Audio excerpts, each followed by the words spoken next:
ಬದಾಮಿ ಚಾಲುಕ್ಯ.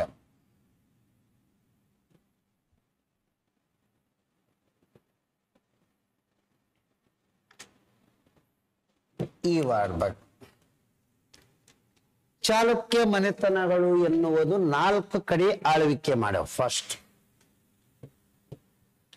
ಚಾಲುಕ್ಯ ಮನೆತನಗಳಲ್ಲಿ ಒಂದನೇದ್ದು ಬದಾಮಿ ಚಾಲುಕ್ಯ. ಇವರಿಗೆ ಇಂಗ್ಲಿಷ್ನಾಗ ವೆಸ್ಟರ್ನ್ ಚಾಲುಕ್ಯ ಅಂತಾರ, ಪಶ್ಚಿಮ ಚಾಲುಕ್ಯ ಅಂತ. ಅಂದ್ರ ಏನೋ ಒಂದ್ ಹೆಸರು ಏನದರ ಇವರಿಗೆ, ಪಶ್ಚಿಮ ಚಾಲುಕ್ಯ. ಇಲ್ಲೇ ಬರೇನ್ರಿ, ಪಶ್ಚಿಮ ಚಾಲುಕ್ಯ ಒಂದು ಬರ್ತದೆ.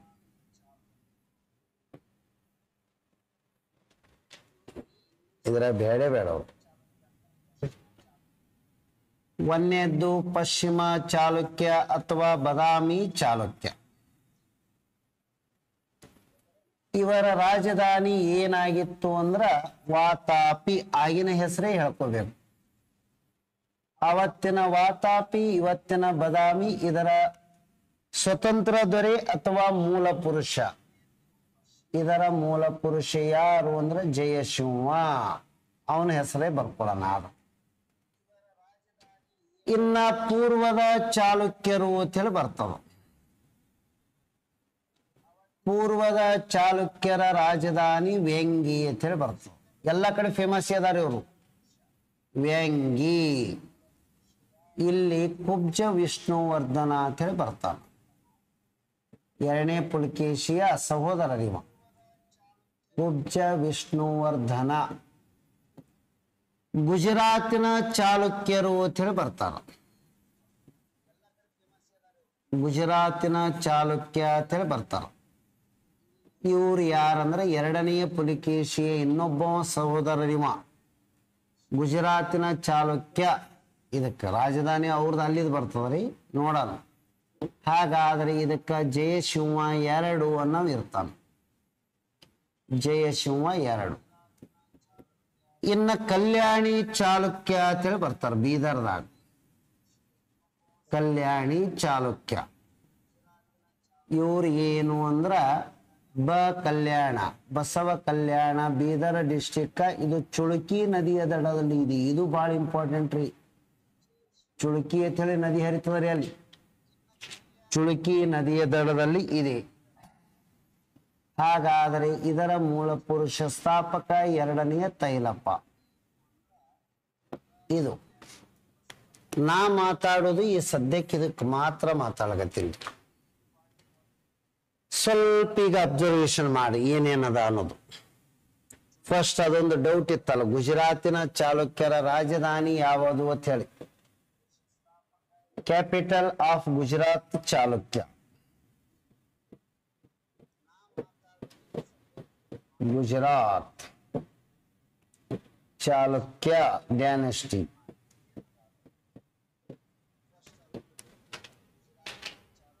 ಅನಿಲ್ವಾಡ್ ಅಂತ ಹೇಳಿ ಬರ್ತದೆ.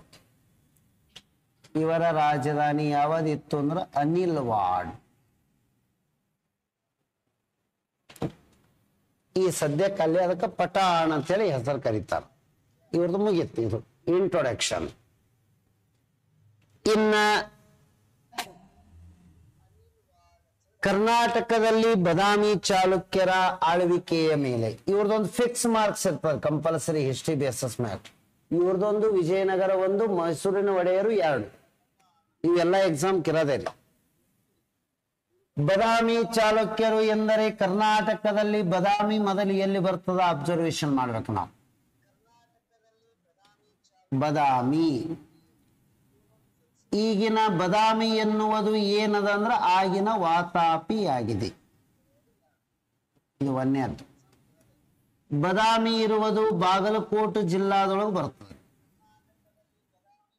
ಬದಾಮಿ ಯಾವ ನದಿಯ ದಡದಲ್ಲಿ ಇದೆ ಅಂತ ಕೇಳಿದ್ರೆ ಮಲಪ್ರಭಾ ನದಿ ತೀರದಲ್ಲಿ ಇದೆ.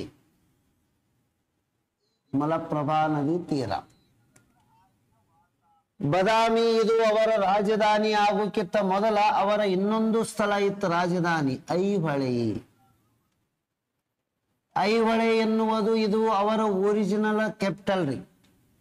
ಇದನ್ನು ಎಲ್ಲದ ಅಂದ್ರ ಬಾಗಲಕೋಟದಾಗೆ ಅದ. ಹಾಗಾದ್ರೆ ಐಹೊಳೆಯಿಂದ ರಾಜಧಾನಿ ಬದಾಮಿಗೆ ಆಮೆಗೆ ಅನ್ನದ ವರ್ಗೀಕರಣ ಯಾಕೆ ಆತದ ಕೋಟೆ ಕಟ್ಟಿಕೊಂಡದ್ದು ಹೇಳಲ್ಲ. ಐಹೊಳೆದೊಳಗ ಏನದಂದ್ರೆ 1000 ದೇವಾಲಯಗಳ ತೊಟ್ಟಿಲು ಅತ್ತಾರ. 1000 ದೇವಾಲಯಗಳ ತೊಟ್ಟಿಲು ಅಂತೇಳಿ ಪರ್ಸಿ ಬ್ರೌನ್ ಅವ್ರು ಕರೆದಾರ ಇದಕ್ಕೆ. ಸರ್ ಪರ್ಸಿ ಬ್ರೌನ್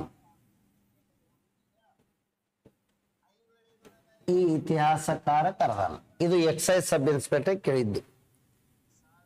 ಐಹೊಳೆಯಲ್ಲಿ ಒಂದು ಮೇಗೂತಿ ದೇವಾಲಯ ಅಂತೇಳಿ ಬಹಳ ಫೇಮಸ್ ಅದ. ಮೇಗೂತಿ ದೇವಾಲಯ ಇದು ಯಾವ ಧರ್ಮಕ್ಕೆ ಸಂಬಂಧದ ಅಂತ ಕೇಳ್ತಾರ? ಜೈನ ಧರ್ಮ. ಈ ಮೇಗೂತಿ ಜೈನ ಧರ್ಮದಲ್ಲಿನೇ ಐಹೊಳೆ ಪ್ರಶಸ್ತಿ ಬರೆಯಲಾಗಿದೆ. ಐಹೊಳೆ ಪ್ರಶಸ್ತಿ ನಿಜವಾಗಿ ಇತಿಹಾಸ ಓದುವಾಗ ಒಂದಿಷ್ಟು ಪದಗಳಿಗೆ ಆಸಕ್ತಿ ಮತ್ತು ಆಕರ್ಷಣೆ ಒಳಪಡಬೇಕು. ಶಾಸನ ಎಂದರೆ ದಾನ ಧರ್ಮ ಮಾಡಿದ್ದು ಬರೆಸ್ತಾರ. ಪ್ರಶಸ್ತಿ ಎಂದರೆ ಒಬ್ಬ ರಾಜನ ಸೈನಿಕ ಸಾಧನೆಗಳನ್ನು ವಿವರಿಸುತ್ತದೆ. ಅಲಹಾಬಾದ್ ಪ್ರಶಸ್ತಿ ಅಂತಾರೆ, ಶಾಸನ ಅನ್ಬಾರ್ದು ಅದಕ್ಕ. ಕರೆಕ್ಟ್ ಇತಿಹಾಸದ ಪದ ಅಂದ್ರೆ ಪ್ರಶಸ್ತಿ ಅಂತಾರ ಅದಕ್ಕ. ಒಬ್ಬ ರಾಜನ ಸೈನಿಕ ಸಾಧನೆಗಳನ್ನು ವಿವರಿಸುತ್ತದೆ. ಹಾಗಾದ್ರೆ ಐಹೊಳೆ ಎನ್ನುವ ಪ್ರಶಸ್ತಿ ಎನ್ನುವುದು ಯಾರ ಕುರಿತು ವಿವರಿಸುತ್ತದೆ ಅಂದ್ರೆ 2ನೇ ಪುಲಿಕೇಶಿ ಬಗ್ಗೆ ಹೇಳ್ತು. 2ನೇ ಪುಲಿಕೇಶಿಯ ಸೈನಿಕ ಸಾಧನೆಗಳನ್ನು ವಿವರಿಸುತ್ತದೆ. ಇದನ್ನ ಎಷ್ಟರದ ಬರೆಯಲಾಗಿದೆ ಅಂದ್ರೆ 6, 3, 4. ಐಹೊಳೆ ಪ್ರಶಸ್ತಿ ಯಾವ ಭಾಷೆಯಲ್ಲಿ ಬರೆಯಲಾಗಿದೆ ಅಂದ್ರೆ ಸಂಸ್ಕೃತ ಭಾಷೆಯಲ್ಲಿ ಬರೆಯಲಾಗಿದೆ. ಬರದವ ಯಾರು ಅಂದ್ರೆ ಕವಿ ರವಿಕೀರ್ತಿ. ರವಿಕೀರ್ತಿ ಸ್ವತಃ ಯಾವ ಧರ್ಮಕ್ಕೆ ಹೊಂದಿದ್ದ ಅಂದ್ರೆ ಜೈನ ಧರ್ಮ. ಅದಕ್ಕೆ ಅವ್ರ ಗುಡೆಗೆ ಬರ್ದಾನ. ಇದು ಹೇಳ್ಬೇಕು. ಐಹೊಳೆ ಪ್ರಶಸ್ತಿಯಲ್ಲಿ 2 ಹೆಸರುಗಳದ. ಒಂದು ಕವಿ ಭಾರವಿ, ಮತ್ತೊಂದು ಕಾಳಿದಾಸ. IAS ಕ್ವಶನ್: ಕವಿ ಕಾಳಿದಾಸನ ಹೆಸರನ್ನು ಹೊಂದಿರುವ ಭಾರತದ ಏಕೈಕ ಶಾಸನ ಐಹೊಳೆ. ರವಿಕೀರ್ತಿ ತನ್ನನ್ನು ಇವರೊಂದಿಗೆ ಹೋಲಿಸಿಕೊಂಡಿದ್ದಾನೆ, ಭಾರವಿ ಮತ್ತು ಕಾಳಿದಾಸ. ಭಾರವಿ ಸಂಸ್ಕೃತದಲ್ಲಿ ಕಿರಾತಾರ್ಜುನೀಯ ಎನ್ನುವ ಮಹಾಕಾವ್ಯ ಬರ್ದಾನ. ಕಿರಾತಾರ್ಜುನೀಯ ಅಂತೇಳಿ ಬರ್ದಾನ. ನೆಕ್ಸ್ಟ್, ಬದಾಮಿಯಲ್ಲಿ ಒಂದು ದೇವಾಲಯ ಬಹಳ ಫೇಮಸ್ ಅದ, ಬನಶಂಕರಿ ದೇವಾಲಯ. ಬನಶಂಕರಿ ದೇವಾಲಯ ಅಂತೇಳಿ ಬರ್ತದೆ. ಬದಾಮಿ ಬನಶಂಕರಿ ದೇವಾಲಯ ಇದು ಬಹಳ ಇಂಪಾರ್ಟೆಂಟ್. ಇನ್ನ ಈ ಸಂದರ್ಭನ ಮೊದಲು ಇದು ಕಾನ್ಸೆಪ್ಟ್ ಏನೇನದ ಅನ್ನೋದು ತೋಳಕತ್ತೀನಿ ಏನ ಬರೇ. ಬದಾಮಿಯ ಚಾಲುಕ್ಯರ ರಾಜ ಚಿಹ್ನೆ ಏನಾಗಿತ್ತು ಅಂದ್ರೆ ವರಾಹ. ವರಾಹ ಎನ್ನುವುದು ವಿಷ್ಣುವಿನ ಅವತಾರ. ವಿಷ್ಣುವಿನ ಅವತಾರ ಅಂತ ಹೇಳಿ ಕರಿತೀವಿ. ತಮಿಳುನಾಡಿನ ಪಲ್ಲವರ ಕಾಲದಲ್ಲಿ 2 ಹೊಸ ಒಂದು ಧಾರ್ಮಿಕ ಚಳುವಳಿನೇ ನಡೀತು. ಎ ಅಂದ್ರ ಅಳ್ವಾರ ಎಂದರ್ಥ. ಅಳ್ವಾರ ಎಂದರೆ ಯಾರನ್ನು ಪೂಜೆ ಮಾಡುವರು. ವಿ ಅಂದ್ರ ವೈಷ್ಣವರನ್ನು ಪೂಜೆ ಮಾಡುವರು. ವೈಷ್ಣವರಿಗೆ ಅಳ್ವಾರರು. ವೈಷ್ಣವರು ಎಂದರೆ ವಿಷ್ಣುವಿನ ಆರಾಧಕರು. ಎಸ್ ಎಂದರೆ ನಾಯನ್ಮಾರರು ಎಂದರ್ಥ. ನಾಯನ್ಮಾರ ಎಂದರೆ ಇಲ್ಲಿ ನೋಡಿ ಅವ್ರಿಗೆ ಏನಂತಾರ ಅಂತ ಕೇಳ್ತಾರ, ಶೈವ ಧರ್ಮ. ಎನ್ ಎಂದರೆ ನಾಯನ್ಮಾರ ಎಂದರ್ಥ. ಅವರು ಯಾರು ಅಂದ್ರೆ ಶೈವ ಧರ್ಮ. ಶೈವರು ಎಂದರೆ ಶಿವನ ಆರಾಧಕರು, ಮೊನ್ನೆ ಶಿವರಾತ್ರಿ ದಿನ ಉಪವಾಸ ಇದ್ದವರು. ವೈಷ್ಣವರು ಎಂದರೆ ವಿಷ್ಣುವಿನ ಆರಾಧಕರು ಎಂದರೆ ಬ್ರಾಹ್ಮಣ ಸಮುದಾಯದವರು. ಅಂದ್ರ ಇವರು ಚಿಹ್ನೆ ವರಾಹ ಹೊಂದ್ಯಾರ. ವರಾಹ ಎಂದರೆ ಎದರ ಅವತಾರ ಅಂದ್ರೆ ಇವರು ಮೂಲತಃ ಯಾವರು ಬ್ರಾಹ್ಮಿನ್ಸ್, ಬ್ರಾಹ್ಮಣ ಸಮುದಾಯಕ್ಕೆ ಸೇರಿದವರು. ಇಲ್ಲೇ ಸಿಗ್ತದ್ರಿ ಅದರ ಉತ್ತರ. ನೀವು ಬರೀ ಅದರದ ಕಲ್ಪನೆಗಳನ್ನ ಕರೆಕ್ಟ್ ಮಾಡ್ಕೊತ ಹೋಗ್ಬೇಕು, ಎಲ್ಲ ಅಲ್ಲೇ ಇರ್ತಾವ ಸರ್.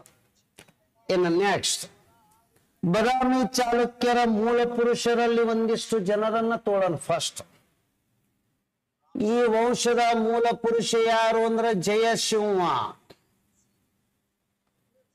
ಇಲ್ಲಿ ವರ್ಡ್ ಶಿವ ಅನ್ನೋದು ವರ್ಡ್ ತೋಳಾರ ನೋಡ್ರಿ ಅವರು. ಅವರ ಮಗ ರಣರಾಗ. ರಣ ಎಂದರು ಸಿಂಹದ ಇನ್ನೊಂದು ಹೆಸರೇ. ಎಲ್. ಆ ನಂತರ ಪುಲಕೇಶಿ ಒಂದು. ಆಮ್ಯಾಗ ಅವನ ಮಗ ಕೀರ್ತಿವರ್ಮ ಒಂದು. ಕೀರ್ತಿವರ್ಮನಿಗೆ ಸಂಕ್ಷಿಪ್ತವಾಗಿ ಇಬ್ಬರು ಜನ ಮಕ್ಕಳು ಪ್ರಮುಖವಾಗಿ. ಪುಲಕೇಶಿಗೆ ಇಬ್ಬರು ಜನ ಮಕ್ಕಳು. ಒಂದು ಕೀರ್ತಿವರ್ಮ ಮತ್ತು ಮಂಗಳೇಶ. ಒಂದನೆಯ ಕೀರ್ತಿವರ್ಮ ಮತ್ತು ಮಂಗಳೇಶ ಅಂತೇಳಿ ಇಬ್ಬರು ಜನ ಮಕ್ಕಳು. ಕೀರ್ತಿವರ್ಮ ಮತ್ತು ಮಂಗಳೇಶ. ನೆಕ್ಸ್ಟ್, ಕೀರ್ತಿವರ್ಮನಿಗೆ 3 ಜನ ಮಕ್ಕಳು. ಹಾಗಾದರೆ ಜಯಸಿಂಹ, ಆಮ್ಯಾಗ ನೆಕ್ಸ್ಟ್ ಬರೋದು ಕುಬ್ಜ ವಿಷ್ಣುವರ್ಧನ. ಕುಬ್ಜ ವಿಷ್ಣುವರ್ಧನ ಏನ ಒಬ್ಬವನೇ ಎರಡನೆಯ ಪುಲಕೇಶಿ. ಎರಡನೆಯ ಪುಲಕೇಶಿ. ನೆಕ್ಸ್ಟ್, ಎರಡನೆಯ ಪುಲಕೇಶಿಯ ಮಗ ಒಂದನೆಯ ವಿಕ್ರಮಾದಿತ್ಯ. ಒಂದನೆಯ ವಿಕ್ರಮಾದಿತ್ಯನ ಮಗ ವಿನಯಾದಿತ್ಯ. ಯಾಕಂದ್ರೆ ಅವ ಯಾರ ಸಂಘಟನೆ ಯುದ್ಧನೇ ಮಾಡಿಲ್ಲ. ಕೇಳಕತ್ತದಿಲ್ಲ, ಕೇಳ್ತೀನಿ ಮೊದಲು.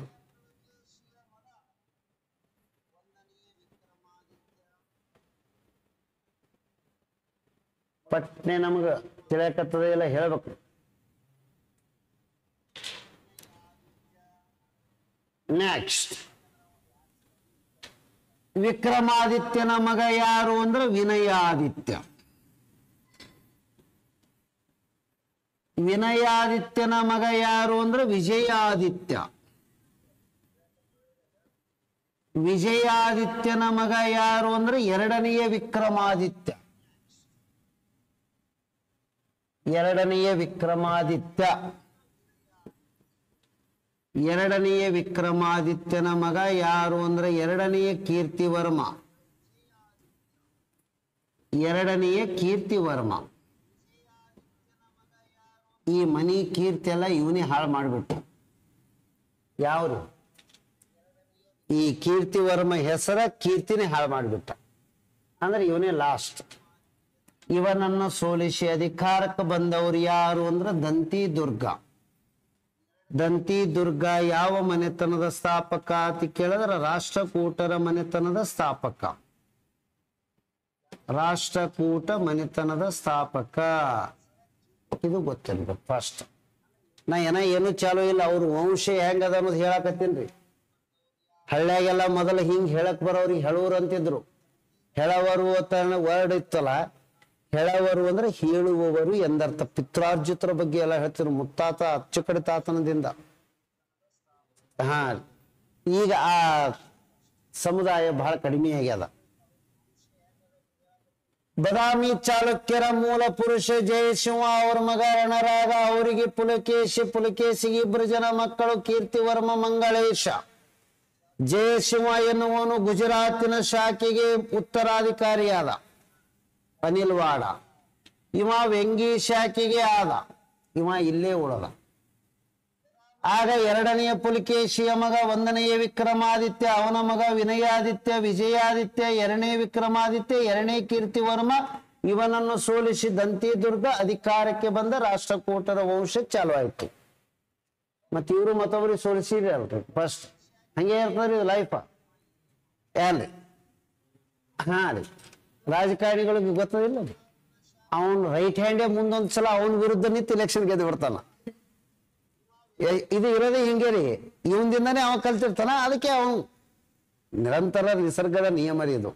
ಒಬ್ಬರಿಗೆ ಸೋಲ್ಸೋದು, ಒಬ್ರಿಗೆ ಗೆಲ್ಲೋದು. ಏನ್ರಿ? ಇವೆಲ್ಲ ಏನಂದ್ರೆ ಕಾಮನ. ಇವತ್ರ ಬಗ್ಗೆ ಬಹಳಷ್ಟು ನಾವು ಆಲೋಚನೆ ಮಾಡಕ್ಕಿಂತ ಫಸ್ಟ್ ಏನೇನದ ಅನ್ನೋದು.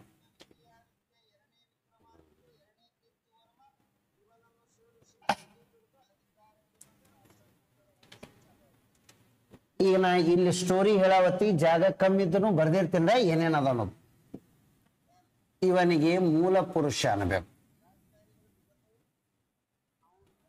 ಇವ್ರು ಆದ ಬಳಕ ಯಾರು ಅದರ ಅಂತ ಕೇಳಿದ್ರ ರಣರಾಗ. ಅವನ ಮಗ ಯಾರು ಅಂದ್ರೆ ಪುಲಕೇಶ. ಒಂದನೆಯ ಪುಲಕೇಶಿ ಎನ್ನುವವನೇ ಈ ಮನೆತನದ ಮೊದಲ ಸ್ವತಂತ್ರ ದೊರೆಯಾಗಿದ್ದಾನೆ. ಇವನು ಬದಾಮಿ ಕೋಟೆಯನ್ನು ಕಟ್ಟಿಸಿದನು. ಕೋಟೆ ಕಟ್ಟಿಸನಂದ್ರೆ ಇವ ಎಲ್ಲಿದಿಂದ ಎಲ್ಲಿಗೆ ಬರ್ತಾನ? ಐಹೊಳೆದಿಂದ ಬದಾಮಿಗೆ ರಾಜಧಾನಿ ತಂದ. ಇದು ಕಾನ್ಸೆಪ್ಟ್ ಬೇಕು. ಹಾಗಾದ್ರೆ ಇವ ಇರೋ ತನಕ ಇವ ಬರೋ ತನಕ ಇವ್ರ ಕಾಲದಾಗ ಐಹೊಳೆ ಇತ್ತು. ಇವ್ರು ಸಾಮಂತರಿದ್ರಿ, ಇಬ್ರು ಕದಂಬರಿಗೆ. ಇವರಿಬ್ರು ಕದಂಬರ ಸಾಮಂತ ದೊರೆಗಳು ರೀ. ಕದಂಬರ ಸಾಮಂತರು ಇದ್ರು. ಇವರ ರಾಜಧಾನಿ ಯಾವದಿತ್ರಿ? ಐಹೊಳೆ ಎನ್ನುವುದು ಇತ್ತು. ಇವನ ರಾಜಧಾನಿ ಯಾವದಾಯ್ತು? ಸ್ವತಂತ್ರ ದೊರೆಯಾಗಿ ಬದಾಮಿ ಕೋಟೆ ಎನ್ನುವುದು ಇವನ ಮೊದಲ. ಒಂದನೆಯ ಪುಲಿಕೇಶಿಯ ಕಾಲದಲ್ಲಿ ಏನಂದ್ರ ಬದಾಮಿಯ ಬಂಡೇಗಲ್ಲು ಶಾಸನ 543ರಲ್ಲಿ ಹೇಳ್ತದೆ ಇವ ಅಶ್ವಮೇಧ ಯಾಗ ಮಾಡಿದ್ದಾನೆ ಅಂತ. ಏನ್ ಈ ಬದಾಮಿದೊಳಗ ಒಂದು ಬಂಡೇಗಲ್ಲು ಶಾಸನ ಹೊರಡಿಸಲಾಗಿದೆ. ಬದಾಮಿ ಬಂಡೇಗಲ್ಲು ಶಾಸನ. ಇದರದೊಂದು ವಿಶೇಷತೆ ಹೇಳ್ತೀನಿ. IAS ಕ್ವಶನ್ ಕೇಳ್ಯಾರ. ಈ ಶಾಸನದ ಅವಧಿ ಕೇಳ್ಯಾರ ಎಕ್ಸಾಮ್ದಾಗ. ಎಷ್ಟದಂದ್ರೆ 543 ಕ್ರಿಸ್ತ ಶಕ. ಕರೆಕ್ಟ್ ರೀ? ಶಕ ಸಂವತ್ಸರದಲ್ಲಿ ಹೊರಡಿಸಲಾದ ಇದು ಏಕೈಕ ಶಾಸನ ಇಂಡಿಯಾದಾಗ. ಅಂದ್ರೆ ಇದು ಒಂದೇ. ಶಾಲಿವಾನ ಶಕ ಸಂವತ್ಸರದಲ್ಲಿ ಇದು ಹೊರಡಿಸ. ಹಾಗಾದ್ರೆ ಇದರೊಳಗೆ 70 ಈ ಕುಶಾನರ ದೊರೆಯ ತಿಳಿ ಬರ್ತಾನ ಗೊತ್ತರೆ. ಕನಿಷ್ಕ ಅವ ಸಿಂಹಾಸನಕ್ಕೆ ಬಂದಿದ್ದು ಎಷ್ಟದ? ಅದು ಏನಂದ್ರೆ ಶಕ ಸಂವತ್ಸರ ಚಾಲುವಾಗಿದ್ದು. ಸರ್ ಈಗ ನಾವು ಲಗ್ನ ಕಾರ್ಡ್ದಾಗ ಬರೆಸ್ತೇವಲ್ರಿ 2024 ಮಾರ್ಚ್ 21ಕ್ಕೆ ಸ್ಟಾರ್ಟ್ ಆಗ್ತದೆ ಹೊಸ. ಮೈನಸ್ 78 ಮೈನಸ್ ಮಾಡಿದೆವು ಅಂದ್ರೆ 6. ಇದು ಎಷ್ಟಾಯ್ತು ಅಂದ್ರೆ 4. ಈ ಸಲ ಲಗ್ನ ಕಾಲದಾಗೆಲ್ಲ 1946 ಶಾಲಿವಾನ ಶಕ ಸಂವತ್ಸರ ಜ್ಯೇಷ್ಠ ಸುಪುತ್ರ ಡ್ಯಾಶ್ ಡ್ಯಾಶ್ ಇವರ ತೃತೀಯ ಸುಪುತ್ರಿಯೊಂದಿಗೆ ಬರ್ದಿರ್ತಾರ. ಹೌದಾ? ಇಲ್ಲ ಈ ಕಾನ್ಸೆಪ್ಟ್ದಾಗ ಅದ. ಅದಕ್ಕಾಗಿನೇ ಅಂದ್ರೆ -78 ಮಾಡ್ಬೇಕು. ಹಾಗಾದ್ರೆ ಇದನ್ನು ನಾವು ಶಕ ಸಂವತ್ಸರ ಬಿಟ್ಟು ಹಿಂದಿನ ಶಕಕ್ಕೆ ಹೋಗ್ಬೇಕಂದ್ರೆ ಇದ್ರಾಗ ಎಷ್ಟು ಮೈನಸ್ ಮಾಡ್ರಿ ಅಂದ್ರೆ 78. 10ದಾಗ 8 ಹೋದ್ರ ಎಷ್ಟು ಅಂದ್ರ 2 3 5 ಕೈಲಾವತ್ತು 1 ಏನ ಎಷ್ಟು ಉಳಿತು ಅಂದ್ರೆ 2 6 465. ಇದು ನೋಡ್ಸ ಅಂದ್ರ ಆಕ್ಚುಲಿ ಅಂತಂದ್ರೆ ಇದು ಹೊರಡಿಸಿರುವುದು ಶಕ ಸಂವತ್ಸರದ ಆಧಾರದ ಮೇಲೆ ಹೊರಡಿಸಲಾದ ಏಕೈಕ ಶಾಸನ ಯಾವುದು? ಬದಾಮಿ ಬಂಡೇಗಲ್ಲು ಶಾಸನ. ಈ ಶಾಸನದಲ್ಲಿ ಇವನು ಏನ್ ಹೇಳ್ತಾನಂದ್ರ ಅಶ್ವಮೇಧ ಯಾಗ ಮಾಡಿದ್ದೇನೆ ಅಂತ ಹೇಳ್ತಾನ. ಅಂದ್ರೆ ನಾನೇ ಈ ಭಾಗದೊಳಗೆ ಪ್ರಬಲ ಇದ್ನಿ ಅಂತೇಳಿ. ಆಯ್ತು. ತಂದೆಯ ಮರಣದ ನಂತರ ಹಿರಿಯ ಮಗನೇ ಪಟ್ಟಕ್ಕೆ ಬರಬೇಕು. ಇದಕ್ಕೆ ರಾಜತ್ವ ನೀತಿಯ ತರ ಥಿಯರಿ ಆಫ್ ಕಿಂಗ್ಶಿಪ್. ದೊಡ್ಡ ಮಗನೇ ಅಧಿಕಾರಕ್ಕೆ ಬರೋದು. ಈಗನು ಅದೇ ಅದ ರೀ. ಮನ್ಯಾಗ ತಂದೆಗೆ ಏನಾಗಿ ಅನಾರೋಗ್ಯ ಅಥವಾ ಮರಣ ಹೊಂದಿದ್ರು ಅಂದ್ರೆ ಹಿರಿಯ ಮಗನೇ ಮನೆಯ ಎಲ್ಲ ವ್ಯವಹಾರ ನೋಡ್ಕೊತಾನ. ಇದಕ್ಕೆ ಥಿಯರಿ ಆಫ್ ಕಿಂಗ್ಶಿಪ್ ಅತ್ತಾರಿ. ಹಾಗಾದರೆ ಹಿರಿಯ ಮಗನೇ ಅಧಿಕಾರಕ್ಕೆ ಬಂದ. ಕೀರ್ತಿವರ್ಮನಿಗೆ 3 ಜನ ಮಕ್ಕಳು. ಹಾಗಾಗಿ ಇವನ ಮಕ್ಕಳು ಚಿಕ್ಕವರಾಗಿದ್ದಾಗ ಇವನು ಮರಣ ಹೊಂದಿಬಿಡ್ತಾನ. ಆಗ ಉತ್ತರಾಧಿಕಾರಿಯಾಗಿ ಇವನ ಸಹೋದರನಾದ ಮಂಗಳೇಶ ಅಧಿಕಾರಕ್ಕೆ ಬರ್ತಾನ. ಉತ್ತರಾಧಿಕಾರಿಯಾಗಿ ಮಂಗಳೇಶ ಯಾಕೆ ಬರ್ತಾನಂದ್ರೆ ಇವನ ಮಕ್ಕಳು ಸಣ್ಣವರಿದ್ರು ಏನ ಸಿಂಹಾಸನಕ್ಕೆ ಬರಪ್ಲೇ ಇರ್ಲಿಲ್ಲ. ಎಂದಿವರು ಸಿಂಹಾಸನಕ್ಕೆ ಬರ್ತಾರ ವಯಸ್ಸಾತದಲ್ಲ ಅವಾಗ ಹಿರಿಯರಾತರ ಅಥವಾ ಪ್ರೌಢ ವ್ಯವಸ್ಥೆ ಹೊಂದತಾರ. ಇವ ಬಿಟ್ಟು ಕೊಡ್ಬೇಕು ನಿಯಮ ಪ್ರಕಾರ. ಸುಮ್ಮ ರಾಜ್ಯಭಾರ ನೋಡ್ಕೊಳಕವ ತಾತ್ಕಾಲಿಕ ಬಂದಂಗ. ಅವಾಗ ಏನದಂದ್ರೆ ಇವ ಪ್ರೌಢ ವ್ಯವಸ್ಥೆಗೆ ಬರ್ತಾನೆ ಹಿರಿಯ ಮಗ. ಅಂದ್ರು ಇವ ಏನದಂದ್ರ ಅಧಿಕಾರ ಬಿಡಲ್ಲ. ಸ್ವತಃ ಚಿಕ್ಕಪ್ಪನ ವಿರುದ್ಧ ಯುದ್ಧ ಮಾಡಿ ಗೆದ್ದು ಅಧಿಕಾರಕ್ಕೆ ಬರುತ್ತಾನೆ. ಯಾರು? 2ನೇ ಪುಲಿಕೇಶಿ ಮಂಗಳೇಶನನ್ನು ಸೋಲಿಸ್ತಾನ. ಈ ಬದಾಮಿದೊಳಗ 4 ಗುಹೆಗಳದಾವ. ಆ ಗುಹೆಗೆ ನೀವು ಹೋಗಿದ್ರ ಕಂಡಪಟ್ಟಿ ಮಂಗಿ ಅದಾವ. ಯಾಕದಾವ ಅಂದ್ರ ಅದನ್ನ ಕಟ್ಟಿಸದವನೇ ಮಂಗಳೇಶ ಅದಾವ. ಅಂದ್ರೆ ಬದಾಮಿ ಗುಹೆಗಳ ನಿರ್ಮಾತೃ ಯಾರು? ಮಂಗಳೇಶ್, ಅದಕ್ಕೆ ಮಂಗೆ ಬಾಳ ಅದಾವಲ್ರಿ. ಏನ್ ಎರಡನೇ ಪುಲಿಕೇಶಿಯ ಕಾಲಾವಧಿ ಕೇಳ್ತಾರ ಸರ್ ಎಕ್ಸಾಮ್ದಾಗ. 609 ರಿಂದ 642 ಅಧಿಕಾರಕ್ಕೆ ಬರ್ತಾನ ನೀವು. ಇದನ್ನ ಕೇಳಲ್ಲ ನಿಮ್ಗೆ ಎಕ್ಸಾಮ್ದಾಗ್ರಿ. 6 ಎಂದರೆ ಇದು 7ನೇ ಶತಮಾನದಲ್ಲಿ ರಾಜ್ಯಭಾರ ಮಾಡಿದೆ. ಈ ಕ್ವಶನ್ ಬೇಕು ನಮಗ್. ಯಾವ ಶತಮಾನದಾಗ ಇದ್ದನ್ರಿ? ಅದಕ್ಕೊಂದು ಕೂರ್ಸಿದ್ರೆ ಶತಮಾನ ಸಿಗ್ತದ. 1ನೇ ಸಂಖ್ಯೆಗೆ 6ಕ್ಕೆ ಕೂರ್ಸಿದ್ರೆ 7ನೇ ಶತಮಾನ. ಪುಲ ಎಂದರೆ ಶಿವ, ಕೇಶ ಎಂದರೆ ಕೂದಲು. ಶಿವದಂತೆ ಕೇಶಗಳನ್ನು ಹೊಂದಿ ಗರ್ಜಿಸಿ ತಂದೆಯ ಹೆಸರು ಕೀರ್ತಿಯನ್ನು ಹೆಚ್ಚಿಸಿದವನೇ ಪುಲಕೇಶಿ. ಇದು ಅವರ ಕಾನ್ಸೆಪ್ಟ. ಅಂದ್ರೆ ಪುಲ ಎಂದರೆ ಶಿವ, ಕೇಶ ಎಂದರೆ ಕೂದಲು, ಶಿವದಂತೆ ಕೇಶಗಳನ್ನು ಹೊಂದಿ ಗರ್ಜಿಸಿ ತಂದೆಯ ಕೀರ್ತಿಯನ್ನು ಹೆಚ್ಚಿಸಿದವನು ಪುಲಕೇಶಿ. ಇವ ಏನ್ ಅಂತ ಪರಿಗರ್ಜನೆ ಮಾಡ್ಯಾನ? ಇಲ್ಲಿರೋದು ಇದು ನರ್ಮದಾ ನದಿಯ ದಡ. ಈ ನರ್ಮದಾ ನದಿಯ ಉತ್ತರ ಭಾಗದಲ್ಲಿ ಯಾರಿದ್ರು ಅಂದ್ರೆ ಹರ್ಷವರ್ಧನ ಆಳುತ್ತಿದ್ದನು. ಆ ಹರ್ಷನಿಗೆ ಉತ್ತರಾಪತೇಶ್ವರ ಎಂಬ ಬಿರುದನು ಇತ್ತು. ಉತ್ತರದ ಭಾಗದ ಪತೇಶ್ವರ ಅಂದ್ರೆ ಅಧಿಪತಿ. ಇಲ್ಲಿ ಉತ್ತರಾಪತೇಶ್ವರ ಬಿರುದು ಹೊಂದ್ಯ ನೀವು. ಇಲ್ಲಿ ಏನದಂದ್ರೆ ಈ ಉತ್ತರಾಪತೇಶ್ವರ ಏನದಂದ್ರೆ ಯಾರು ಅಂದ್ರೆ ಹರ್ಷವರ್ಧನ. ಅವನಿಗೆ ಪ್ರೀತಿಯಿಂದ ಹರ್ಷನು ಅಂತಾರ. ಹರ್ಷವರ್ಧನನಿಗೆ ಶಿಲಾದಿತ್ಯ ಬಿರುದನು ಇತ್ತು. ನಾಗಾನಂದ ಪ್ರಿಯದರ್ಶಕ ರತ್ನಾವಳಿ ಎನ್ನುವ ಸಂಸ್ಕೃತ ನಾಟಕ ಬರೆದನರಿಯ. ಹಾಗಾಗಿ ಹರ್ಷವರ್ಧನ ಉತ್ತರ ಭಾರತದ ಅತ್ಯಂತ ಪ್ರಸಿದ್ಧ ರಾಜ್ಯಗಳಲ್ಲಿ ಒಬ್ಬವ. ಇವರ ಸಾಮ್ರಾಜ್ಯಕ್ಕೆ ಏನಂತಾರಂದ್ರೆ ಪುಷ್ಯಭೂತಿ ಅಥವಾ ಏನಂದ್ರೆ ವರ್ಧನ ಸಾಮ್ರಾಜ್ಯ ಅಂತೀವಿ ನಾವು. ಈ ಉತ್ತರಾಪತೇಶ್ವರ ದಕ್ಷಿಣ ಭಾರತಕ್ಕೆ ಸಾಮ್ರಾಜ್ಯ ವಿಸ್ತರಣೆ ಮಾಡಕ್ ಹೊಂಟಿರ್ತಾನ. ಆಗ ಅವನ ಸಾಮ್ರಾಜ್ಯದ ವಿಸ್ತರಣೆಯನ್ನು ದಕ್ಷಿಣ ಭಾರತಕ್ಕೆ ಬರಲಾರ್ದಂಗ ನರ್ಮದಾ ನದಿಯ ಕದನದಲ್ಲಿ ತಡೆಯಲಾಗುತ್ತದೆ. ಹರ್ಷನನ್ನು ನರ್ಮದಾ ನದಿಯ ಕದನದಲ್ಲಿ 2ನೇ ಪುಲಿಕೇಶಿ ಸೋಲಿಸಿ ದಕ್ಷಿಣಾಪತೇಶ್ವರ ಬಿರುದು ಹೊಂದುತ್ತಾನ. PSI question. ದಕ್ಷಿಣಾಪತೇಶ್ವರ ಎಂಬ ಬಿರುದು ಯಾರು ಹೊಂದುತ್ತಾರ ಅಂದ್ರ 2ನೇ ಪುಲಿಕೇಶಿ ಹೊಂದುತ್ತಾನ. ಈ ಯುದ್ಧದೊಳಗೆ ಇವನೇ ಗೆದ್ದನ ಅನ್ನೋದು ಹೇಳೋದಕ್ಕೆ ಇವ. ಅದನ್ನೇ 2ನೇ ಪುಲಿಕೇಶಿ ಸೈನಿಕ ಸಾಧನೆ. ಅದಕ್ಕೆ ಇದನ್ನು ಪ್ರಶಸ್ತಿ ಅನ್ನಬೇಕು. ಎಂದು ಐವಳಿ ಶಾಸನ ಅನ್ಬೇಡ, ಪ್ರಶಸ್ತಿನಿ ಅನ್. ಯಾಕಂದ್ರೆ ಅದರೊಳಗೆ ಸೈನಿಕ ಸಾಧನೆಗಳ ವಿವರಣೆ ಅದಾವ. ಅಂದ್ರೆ 2ನೇ ಪುಲಿಕೇಶಿಯ ನರ್ಮದಾ ನದಿಯ ಕದನದಲ್ಲಿ ಸೈನಿಕ ವಿಜಯದ ಬಗ್ಗೆ ವಿವರಣೆ ಕೊಡುವ ಏಕೈಕ ದಾಖಲಾತಿ ಅಂದ್ರೆ ಇದು ಒಂದೇ ಅದ. ಯಾವುದು? ಐವಳಿ ಪ್ರಶಸ್ತಿ. ಇನ್ನ 2ನೇ ಪುಲಿಕೇಶಿಯ ಮತ್ತ ಸಾಧನೆಗಳು ಏನದಾವ? ಇಲ್ಲಿದಿಂದ ಇಲ್ಲಿ ಕಂಚಿ ಅಂತ ಹೇಳಿ ಬರ್ತದ. ಕಂಚಿ ಎಲ್ಲದ ಅಂದ್ರೆ ತಮಿಳುನಾಡದಾಗ ಅದ. ಯಾರು ಆಳ್ವಿಕೆ ಮಾಡ್ತಿದ್ರು ಅಂದ್ರೆ ಪಲ್ಲವರು. ಪಲ್ಲವರಲ್ಲಿ ಯಾರು ಇದ್ರು ಅಂತ ಕೇಳ್ತಾರ? ಮಹೇಂದ್ರ ವರ್ಮ ಪಲ್ಲವ. ಈ ಮಹೇಂದ್ರ ವರ್ಮ ಪಲ್ಲವನ ಮಗ ಯಾರು ಅಂದ್ರೆ ನರಸಿಂಹವರ್ಮ ಪಲ್ಲವ. ಒಂದನೇ ನರಸಿಂಹವರ್ಮ ಪಲ್ಲವ. ಈ ಕಡೆ ಹರ್ಷ, ಈ ಕಡೆ ಮಹೇಂದ್ರ, ನರಸಿಂಹ. ಇಲ್ಲಿ ಏನದಂದ್ರ ಪುಲಕೇಶಿ. ಇವರೆಲ್ಲ ಸಮಕಾಲೀನವರು.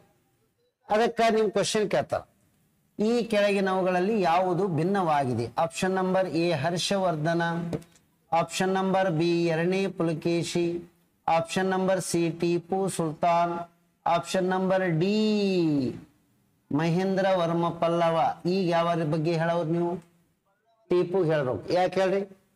ಅವ ಎಲ್ಲದಾನ, ಇವ ಎಲ್ಲದಾನ. ಅವ 1799. ಇವರೆಲ್ಲ ಇವರೆಲ್ಲ ಕ್ಲಾಸ್ಮೇಟ್. ಇವರು ಹೇಳ್ತೀರ? ಹ್ಞೂ ರೀ, ಅವನು ಭಾಳ ಲೇಟ್ ಮಾಡಿ ಬರ್ತಾನೆ. ಇದು UPSC ಕ್ವಶನ್ ಬಂದಿದ್ದು. ಹರ್ಷನ ಸಮಕಾಲೀನವರಾಗಿ ಕಂಚಿಯ ಪಲ್ಲವರು ಆಳುತ್ತಿದ್ದರು. ಹಾಗಾದ್ರೆ ಮಹೇಂದ್ರ ವರ್ಮ ಇವರ ಆಡಳಿತ ಭಾಷೆ ಸಂಸ್ಕೃತ ಇತ್ತು. ಮಹೇಂದ್ರ ವರ್ಮನ ವಿಶೇಷತೆ ಏನಂದ್ರ ಸಂಸ್ಕೃತದಲ್ಲಿ ಮತ್ತ ವಿಲಾಸ ಪ್ರಹಸನ ಎನ್ನುವ ಕೃತಿಯನ್ನು ಬರೆದನರು. ಒಂದು ಮತ್ತ ವಿಲಾಸ ಪ್ರಹಸನ ಎಂದರೆ ಮತ್ತ ವಿಲಾಸ ಪ್ರಹಸನ IAS ಕ್ವಶನ್ ಸಂಸ್ಕೃತದ ಬರ್ದಾನ. ಶಿವ ಪಾರ್ವತಿ ಲಗ್ನ ಆಗುವತ್ತಿಗೆ ಮಂಟಪ ಹೆಂಗ್ ಶೃಂಗಾರ ಮಾಡಿದ್ರು, ಲಗ್ನ ಹೆಂಗ್ ಆದ್ರು ಅನ್ನೋದು ಬರ್ದಾನ. ಮೋಸ್ಟ್ಲಿ ಅವನಿಗೆ ವೆಡ್ಡಿಂಗ್ ಕಾರ್ಡ್ ಕೊಟ್ಟಿರ್ಬೇಕು ಅವ್ರು. ಶಿವ ಪಾರ್ವತಿ ಲಗ್ನ ಆಗುವ ವಿವರಣೆಗಳನ್ನು ಬರ್ದಾನ್ರಿ. ಇವ ಭಾರಿ ಅದ್ಭುತ ಬರ್ದಾನತ್ರಿ. ಸಂಸ್ಕೃತದಲ್ಲಿ ಮತ್ತ ವಿಲಾಸ ಪ್ರಹಸನದ ಲೇಖಕ ಯಾರು? ಮಹೇಂದ್ರ ವರ್ಮ. ಯಾವ ವ್ಯಕ್ತಿಯ ಕೈಯಾಗ ಪೆನ್ ಇರ್ತದಲ್ಲ ಆ ವ್ಯಕ್ತಿಗೆ ಖಡ್ಗ ಕರೆಕ್ಟ್ ಹಿಡ್ಲಿಕ್ಕೆ ಬರಲ್ಲ ಅನ್ನಂಗ. ಖಡ್ಗದ ಜನ ಲೇಖನಿ ಹಿಡಿದವನಿಗೆ ಖಡ್ಗ ಹೆಂಗ್ ಹಿಡ್ಲಿಕ್ಕೆ ಬರ್ತದ ಅಂದ್ರೆ ಇದರ ಅರ್ಥ ಇವ ಯುದ್ಧದೊಳಗೆ ಅಷ್ಟು ಬಲಾಢ್ಯ ಇರಲಿಲ್ಲ. ಆದ್ದರಿಂದ ದಕ್ಷಿಣ ಭಾರತಕ್ಕೆ ಎರಡನೆಯ ಪುಲಿಕೇಶಿ ತನ್ನ ಸಾಮ್ರಾಜ್ಯ ವಿಸ್ತರಣೆ ಮಾಡಕ್ಕ ದಂಡೆತ್ತಿ ಹೋಗ್ತಾನ. ಅಲ್ಲಿ ಒಂದು ಕದನದ ಹೆಸರು ಕೇಳ್ತಾರ್ರಿ ಅವ್ರ ಎಕ್ಸಾಮ್ದಾಗ. ಯಾವ ಕದನದಲ್ಲಿ ಅಂದ್ರೆ ಪೊಲ್ಲಿಲೂರ ಕದನದಲ್ಲಿ ಇವನನ್ನು ಸೋಲಿಸಿಬಿಡ್ತಾನ. ಯಾವ ಕದನ ಹೇಳ್ಬೇಕ್ರಿ? ಪೊಲ್ಲಿಲೂರ ಕದನದಲ್ಲಿ ಮಹೇಂದ್ರ ವರ್ಮನನ್ನು ಸೋಲಿಸಲಾಗುತ್ತದೆ. ಇದು ಹೇಳ್ಬೇಕು. ದಕ್ಷಿಣಕ್ಕೆ ಹೋಗಿ ಕಂಚಿಯ ಪಲ್ಲವರ ಮಹೇಂದ್ರ ವರ್ಮನನ್ನು ಪೊಲ್ಲಿಲೂರ ಕದನದಲ್ಲಿ ಸೋಲಿಸಿಬಿಟ್ಟ. ಯಾರು? ಎರಡನೇ ಪುಲಕೇಶಿ. ಅಲ್ಲ ರೀ, ಮಗನ ಮುಂದನೇ ಅಪ್ಪಗ ಯುದ್ಧದೊಳಗೆ ಸೋಲಿಸಿ ಅವನಿಗೆ ಹತ್ಯೆ ಮಾಡಿದ್ರ ಮಗನಿಗೆ ಸಿಟ್ಟು ಬರಲ್ರೆ. ಹಾಗಾಗಿ ಮಹೇಂದ್ರ ವರ್ಮನ ಮಗ ಯಾರು ಅಂದ್ರೆ ಒಂದನೆಯ ನರಸಿಂಹವರ್ಮ. ಒಂದನೆಯ ನರಸಿಂಹವರ್ಮ ಪಲ್ಲವನು ದಂಡೆತ್ತಿ ವಾಪಸ್ ಇವ್ರ ಮೇಲೆ ಬರ್ತಾನೆ ಮುಂದೊಂದು ದಿನಗಳಲ್ಲಿ. ಆಗ ಎರಡನೆಯ ಪುಲಿಕೇಶಿಯ ಸಾಮ್ರಾಜ್ಯದ ಮೇಲೆ ಇವ ದಂಡೆತ್ತಿ ಬಂದಾಗ ಇಲ್ಲಿ 3 ಕದನಗಳು ನಡೀತಾವ. ಸುರಮಾರ ಕದನ, ಸ್ವರಟೂರ ಕದನ. ಯಾವದ್ರಿ? ಸ್ವರಟೂರು ಕದನ. ಏನೋ ಒಂದು ಕದನ ಬೇಕು. ಒಟ್ಟು ಟೋಟಲ್ 3 ಕದನಗಳು ಕಂಟಿನ್ಯೂ. ಪೆರಿಯಾಲ, ಮಣಿಮಂಗಲ, ಸುರಮಾರ ಆಗಬೇಕು. ಪೆರಿಯಾಲ, ಮಣಿಮಂಗಲ, ಸುರಮಾರ ಇದು ಆಗಬೇಕು. ಪೆರಿಯಾಲ, ಮಣಿಮಂಗಲ ಮತ್ತು ಸುರಮಾರ ಈ 3 ಕದನಗಳಲ್ಲಿ ಕಂಟಿನ್ಯೂವರ್ಸ್ಲಿ ಎರಡನೇ ಪುಲಿಕೇಶಿ ಸೋತು ಬಿಡ್ತಾನ. ಯಾರು ಗೆದ್ರು ಅಂದ್ರ ಒಂದನೆಯ ನರಸಿಂಹವರ್ಮ ಪಲ್ಲವ. ನರಸಿಂಹವರ್ಮ ಪಲ್ಲವ ಗೆಲ್ತನ, ಅವ ಸೋತು ಬಿಟ್ಟ. ಯಾವಾಗ ಯುದ್ಧದಲ್ಲಿ ಸೋಲ್ತಾನಲ್ಲ ಅವಾಗ 642ರಿಂದ ಇವ ಬದಾಮಿ ವಶಪಡಿಸ್ಕೋತಾನ. 642 to 655 ಟೋಟಲ್ 13 ವರ್ಷ ಬದಾಮಿ ತೋತಾನ. ಬದಾಮಿಗೆ ಅವಾಗ ಏನ್ ಹೆಸರಿತ್ತು? ವಾತಾಪಿ. ಅದಕ್ಕ ವಾತಾಪಿ ಗೆದ್ದುಕೊಂಡ ಅನ್ನೋ ಜಾಗದಾಗ ಕೊಂಡ ಆತ. ವಾತಾಪಿ ಕೊಂಡ. ವಾತಾಪಿ ಕೊಂಡ ಎನ್ನುವ ಬಿರುದು ಹೊಂದುತ್ತಾನೆ. ಇದು ಯಾರ ಕಾಲದಲ್ಲಿ ಇದು ಹೇಳದನ್ರಿ ನಾನು? ಎರಡನೇ ಪುಲಿಕೇಶಿ ಬಗ್ಗೆ ಹೇಳನಿ. ಇನ್ನ ನರಸಿಂಹವರ್ಮ ಪಲ್ಲವನಿಗೆ ಎಷ್ಟು ಸಿಟ್ಟಿತ್ತು ಅಂದ್ರ ಕರ್ನಾಟಕದ ಬಹುತೇಕವಾದ ದೇವಾಲಯಗಳ ಮೂರ್ತಿ, ಕಲ್ಲಿನ ಮೂರ್ತಿ ಸಹಿತಕ್ಕೆ ಕತ್ತರಿಸ್ಯಾನ. ವಿಕೃತ ಮನಸ್ಸಿನ ರಾಜರವರೆಲ್ಲ. ರಾಜ ಹೋರಾಟ ಮಾಡಿ ಒಬ್ಬ ಗೆದ್ದ ಒಬ್ಬ ಸೋತ ಅದು ಬೇರೆ. ಆದ್ರೆ ಅವ್ರ ಮನಸ್ಥಿತಿ ನೋಡ್ರಿ ಹೆಂಗದ ತಮಿಳ್ನಾಡದವ್ರದು. ಇವ ಸೋತಾನ, ಯುದ್ಧದಲ್ಲಿ ಮರಣ ಹೊಂದ್ಯಾನ, ಮುಗಿದದ, ಇವನೇ ಆಳಾಕತ್ತಾನ ಅಂದ್ರೂ ದೇವರ ಕಲ್ಲಿನ ಮೂರ್ತಿಗಳನ್ನು ಅರ್ಧ ಕತ್ತರಿಸ್ಯಾನ. ಇವನ ಕಾಲದಾಗೆ ಧ್ವಂಸಕ್ಕೆ ಒಳಪಟ್ಟಿದ್ದು. ಮುಂದೆ ಯಾವಾಗ ಒಂದನೇ ನರಸಿಂಹವರ್ಮ ಪಲ್ಲವನಿಗೆ ಯಾರು ಸೋಲಿಸ್ತಾರಂದ್ರೆ ಹೆಸರಿನ ತಕ್ಕಂತೆ ವಿಕ್ರಮಾದಿತ್ಯ. ಅವನನ್ನು ಸೋಲಿಸಿ ಮತ್ತೆ ಬದಾಮಿ ಚಾಲುಕ್ಯರ ಸಾಮ್ರಾಜ್ಯ ಪುನರ್ ಸ್ಥಾಪನೆ ಮಾಡ್ತಾನೆ. ಅಂದ್ರ ಇವನನ್ನು ಯಾರು ಸೋಲಿಸಿದ್ರು ಅಂದ್ರ ಒಂದನೆಯ ವಿಕ್ರಮಾದಿತ್ಯ ಮತ್ತೆ ಇವನಿಗೆ ಸೋಲಿಸಿ ಪುನಃ ಬದಾಮಿ ಒಳಗ ಚಾಲುಕ್ಯರ ಸಾಮ್ರಾಜ್ಯದ ಸ್ಥಾಪಕನಾಗುತ್ತಾನೆ. ಇದು ಆಯ್ತು. ಇಲ್ಲೊಂದು ಚೂರು ಅಬ್ಸರ್ವೇಷನ್ ಮಾಡಿ. ಎರಡನೆಯ ಪುಲಿಕೇಶಿಯ ಮಗ ವಿಕ್ರಮಾದಿತ್ಯ ಮತ್ತೆ ಸಾಮ್ರಾಜ್ಯ. ಎರಡನೆಯ ಪುಲಿಕೇಶಿಯ ಕಾಲದಲ್ಲಿ ಹರ್ಷನಿಗೆ ಸೋಲ್ಸ್ಯಾನ, ಮಹೇಂದ್ರ ವರ್ಮ ಪಲ್ಲವನಿಗೆ ಸೋಲ್ಸ್ಯಾನ. ಹಾಗಾಗಿ ಇವನ ಸೈನ್ಯದ ಹೆಸರು ಏನಿತ್ತು ಅಂದ್ರೆ ಕರ್ನಾಟಕ ಬಲ. ಕರ್ನಾಟಕ ಬಲ ಎಂದರೆ ಸೋಲು ಇರಲಾರದ ಸೈನ್ಯ ಎಂದರ್ಥ. ನಿನ್ನೆ ಕದಂಬರದು ಒಂದು ಸೈನ್ಯದ ಹೆಸರು ಹೇಳಿದ್ನಿ, ನೆನಪಿರಬೇಕು. ಕದಂಬರ ಸೈನ್ಯದ ಹೆಸರು ಏನಿತ್ತು ಹೇಳ್ರಿ ನೋಡೋಣ. ನಿನ್ನೆ ಹೇಳಿದ್ನಿ. ಹೇಳ್ರಿ, ನೆನಪು ಬರ್ಬೇಕು. ಕರೆಕ್ಟ್ ಹೇಳ್ಬೇಕು. ನನಗೆ ಕರೆಕ್ಟ್ ಕೆಲಸವಾಗ್ತಾನ.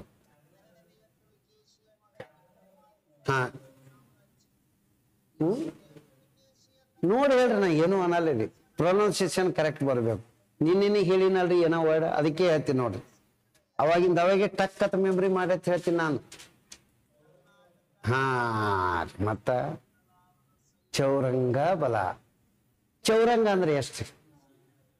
ಹಾ, ಹ್ಞೂ ರೀ. ಒಂದು ಸೈನ್ಯ ಯಾರ ಮೇಲೆ ಅಟ್ಯಾಕ್ ಹೋದ್ರು 4 ಸುತ್ತು ಹೊರಿತಿತ್ತರಿ ಇವ್ರ ಸೈನ್ಯ. ಅದು ತಪ್ಪಿಸ್ಕೊಂಡು ಹೊರಗೆ ಹೋಗ್ತಿತ್ತಲ್ಲ, ಅದಕ್ಕೆ ಚೌರಂಗ ಆತಾರ. ನೆಕ್ಸ್ಟ್ ಇವಂದು ಯಾವ್ದಿತ್ರಿ? ಕರ್ನಾಟಕ ಬಲ, ಅವ್ರದ್ದು ಚೌರಂಗ ಬಲ. ಇಲ್ಲಿ ತನಕ ಆಯ್ತ್ರ. 2ನೇ ವಿಕ್ರಮಾದಿತ್ಯನ ನಂತರ ವಿನಯಾದಿತ್ಯ ಏನೂ ಇಲ್ಲ, ವಿಜಯಾದಿತ್ಯ. ಇವನ ಕಾಲದಲ್ಲಿ ಗುಜರಾತ್ನ ಮೇಲೆ ಅರಬ್ಬರು ದಾಳಿ ಮಾಡಿರ್ತಾರ. ಅರಬ್ಬರ ದಾಳಿಯನ್ನು ಸೋಲಿಸುತ್ತಾನೆ. ಅರಬ್ಬರಿಗೆ ಸೋಲಿಸಿದವನೇ ವಿಜಯಾದಿತ್ಯ. ಇದು KPSC ಗ್ರೂಪಿಗೆ ಕೇಳ್ಯಾರ. ಅವನ ನಂತರ ಬರೋವನೇ 2ನೇ ವಿಕ್ರಮಾದಿತ್ಯ. ಈ 2ನೇ ವಿಕ್ರಮಾದಿತ್ಯನ ವಿಶೇಷತೆಗಳೇ ಚಲೋ ಅದಾವ. ಇವ ಕಂಚಿಯ ಮೇಲೆ 3 ಬಾರಿ ದಾಳಿ ಮಾಡುತ್ತಾನೆ. 3 ಬಾರಿ ದಾಳಿ ಫಸ್ಟ್. ಹಾಗಾದರೆ ಇವನ ಮೊದಲನೆಯ ದಾಳಿಯಲ್ಲಿ ಕಂಚಿಯ ಪಲ್ಲವರ ದೊರೆ ಯಾರನ್ನು ಸೋಲಿಸಿರ್ತಾನ ಅನ್ನೋದು ಎಕ್ಸಾಮ್ನ ಕೇಳ್ಯಾರ ಸರ್. ಇವನು ಕಂಚಿಯ ಮೇಲೆ ದಾಳಿ ಮಾಡಿದಾಗ ಪಲ್ಲವರ ಫಸ್ಟ್ ನಂದಿವರ್ಮನನ್ನು ಸೋಲಿಸಿಬಿಡ್ತಾನ. ನಂದಿವರ್ಮ ಸೋತ.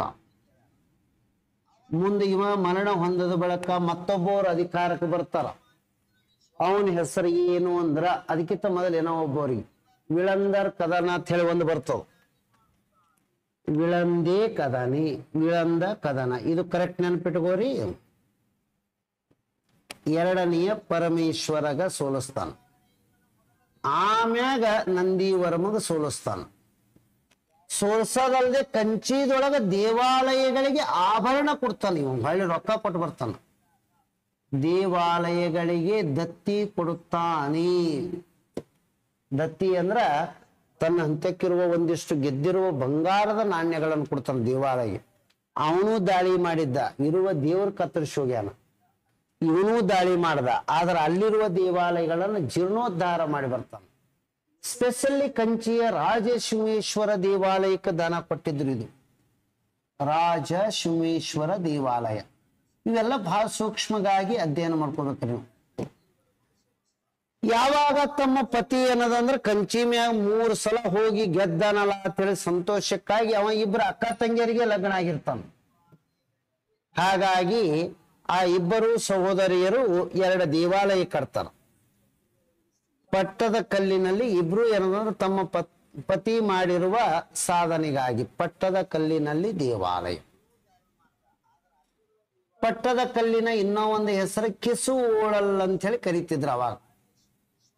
ಕಿಸು ಓಳಲ್ ಈ ವರ್ಡ್ ಕರಿತಿದ್ರು, ಹಳೆ ಹೆಸರು. ಇದನ್ನು ಬಾಗಲಕೋಟದಾಗೆ ಅದ. ಒಂದು ಮಲ್ಲಿಕಾರ್ಜುನ ದೇವಾಲಯ, ಮತ್ತೊಂದು ವಿರೂಪಾಕ್ಷ ದೇವಾಲಯ. ಒಂದು ವಿರೂಪಾಕ್ಷ ದೇವಾಲಯ, ಒಂದು ಮಲ್ಲಿಕಾರ್ಜುನ ದೇವಾಲಯ.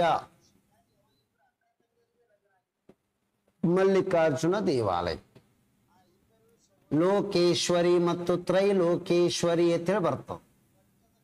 ತ್ರೈಲೋಕೇಶ್ವರಿ 2 ಅಕ್ಕ ತಂಗಿಯರೇ ಇರ್ತಾರ, ಮಾತಾಡ್ಕೊಂಡು ಕಟ್ಸ. ಇದೇ ಗುಡಿಯನ್ನ 1987ರಾಗಿರ್ಬೇಕು ಯುನೆಸ್ಕೋ ಪಟ್ಟಿದೊಳಗೆ ಇದು ಸೇರ್ಯಾದ. ಯುನೆಸ್ಕೋ ಪಟ್ಟಿ ಇದು ನೆನಪಿರ್ಬೇಕು. ಇಷ್ಟು ಇವ್ರದು ಇಂಟ್ರೊಡಕ್ಷನ್ ರೀ ಇದು. ಹಿಂಗಾಗಿ ಅದು ನೋಡಿ ಅಂತ ಹೇಳಿ. ಹರ್ಷನ ಆಸ್ಥಾನಕ್ಕೆ ಚೀನಿ ಪ್ರವಾಸಿಗ ಬಂದಿರ್ತಾನ ಒಬ್ಬ. ಅವನೇ ಹೆಸರು ಏನಂದ್ರೆ ಕುಂಗ್ ಫೂತ್ಸು. ಹಂಗಿರ್ಲಿಲ್ಲ ಅಂದ್ರ ಹುಯೇನ್ ತ್ಸಾಂಗ್ ಅಂತ. ಈ ಹುಯೇನ್ ತ್ಸಾಂಗ ಎಲ್ಲಿ ತನಕ ಇವನ ಆಸ್ಥಾನದಾಗ ಇರ್ತಾನಂದ್ರ ಹರ್ಷವಾಗಿರೋ ತನಕ ಇರ್ತಾನ. ಅವ ಯುದ್ಧದೊಳಗೆ ಸೋತ ಬಳಕ ಇವನ ಸಾಮ್ರಾಜ್ಯ ಬಿಟ್ಟು ಇಲ್ಲಿಗೆ ಬರ್ತಾನ. ಯಾರ ಆಸ್ಥಾನಕ್ಕೆ ಅಂದ್ರೆ 2ನೇ ಪುಲಕೇಶಿ ಆಸ್ಥಾನಕ್ಕೆ ಬರ್ತಾನ. ಯಾವಾಗ ಇವ ಸೋಲ್ತಾನಲ್ಲ ಅವಾಗ ನಿಧಾನಕ್ಕ ಇಲ್ಲಿ ಏನಂದ್ರೆ ಪಲ್ಲವರ ಆಸ್ಥಾನಕ್ಕೆ ಹೋಗ್ತಾನ. ಯಾರ್ಯಾರು ಗೆಲ್ತಾರ ಅವ್ರ ಆಸ್ಥಾನಕ್ಕೆ ಅಡ್ಡಾಡನ್ರಿ ಅವ.